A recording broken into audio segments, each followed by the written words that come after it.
NCAP 5-star ratings feel a bit like free Wi-Fi nowadays. Everybody claims they've got it.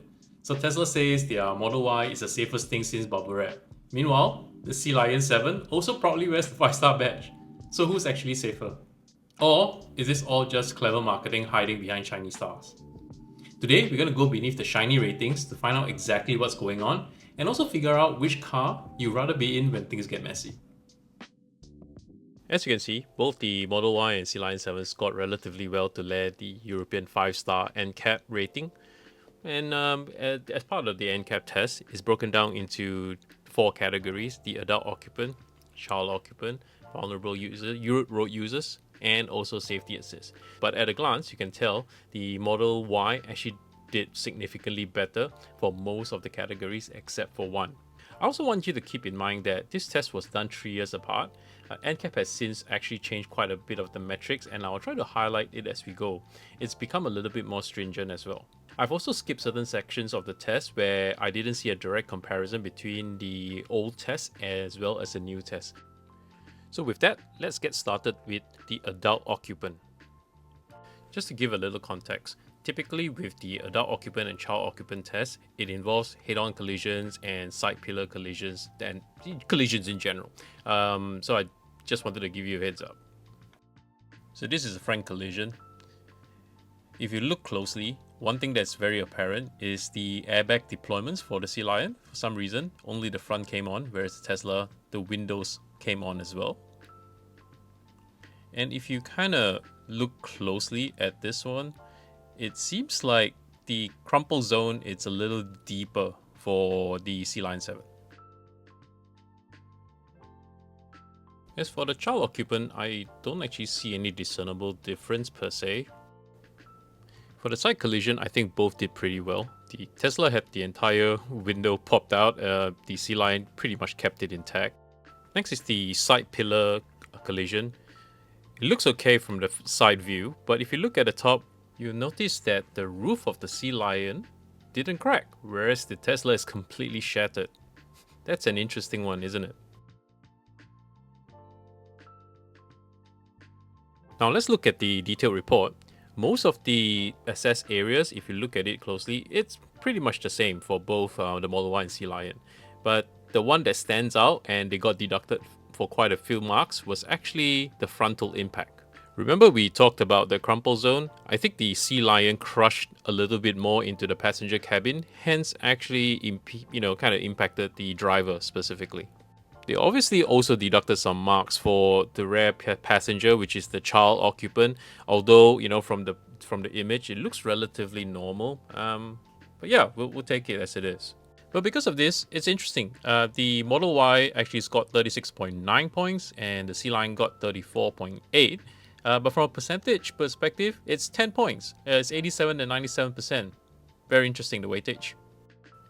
So now let's move on and look at child occupant assessment.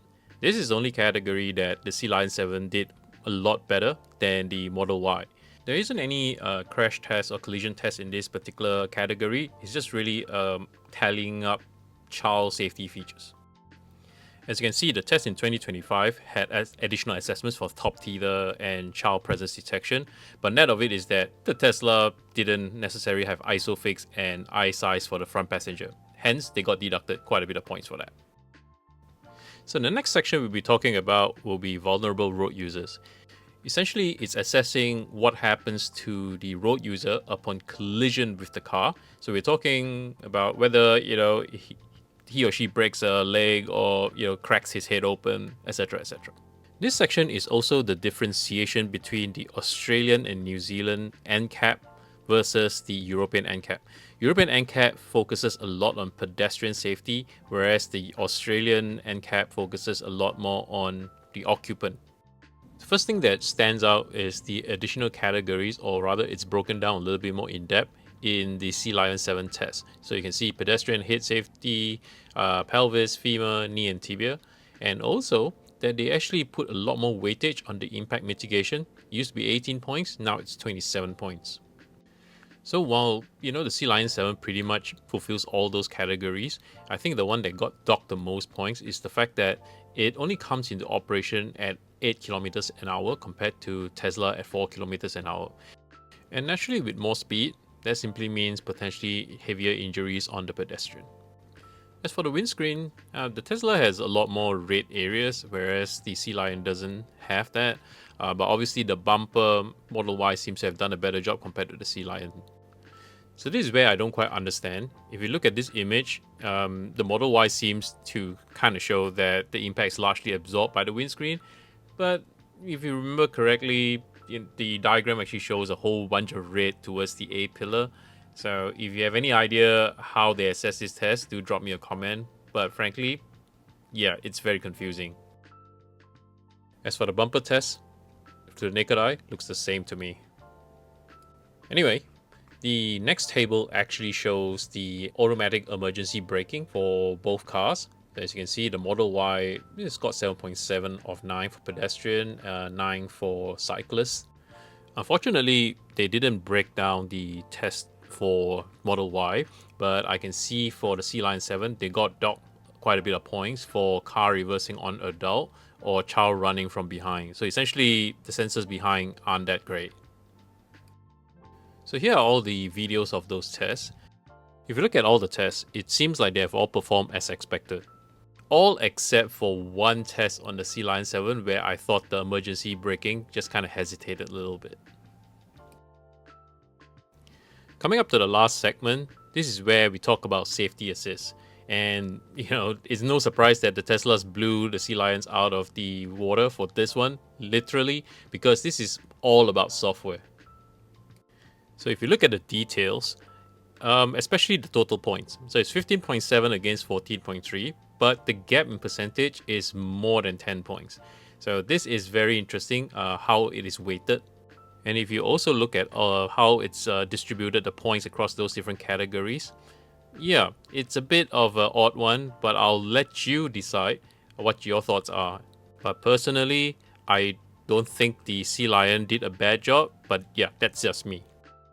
As for the video, I think both did a good job, with the exception of the Sealion. When it comes to coming close to the line, I didn't think it did a good job with that. And because of that, I believe they got docked some points, but if you look at this particular chart again, the distribution of points are a little odd for both categories. If you look at the emergency braking car to car for the Sealion 7, it starts operational from 4 kilometers an hour, which is much better than the Tesla, as well as using both camera and radar, but yet it scored lower. So, after diving deep into the test result, what's the final verdict? Honestly, it's pretty tough to call a clear winner. While all the scores in the report puts the Model Y slightly ahead, I personally think it should be much closer. We're talking really razor-thin margins here, splitting hairs really.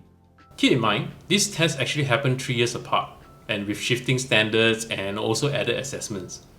Yes, Tesla takes a slight edge in the collision test, particularly with the driver protection, and while I thought Tesla's safety software would blow the Sealion out of the water based on their scores, in reality, it feels pretty even, almost subjective. Ultimately, both the Tesla and the BYD deserve their 5-star ratings. But that's just my take. What about you? After looking at the data, which one would you feel safer driving your family in?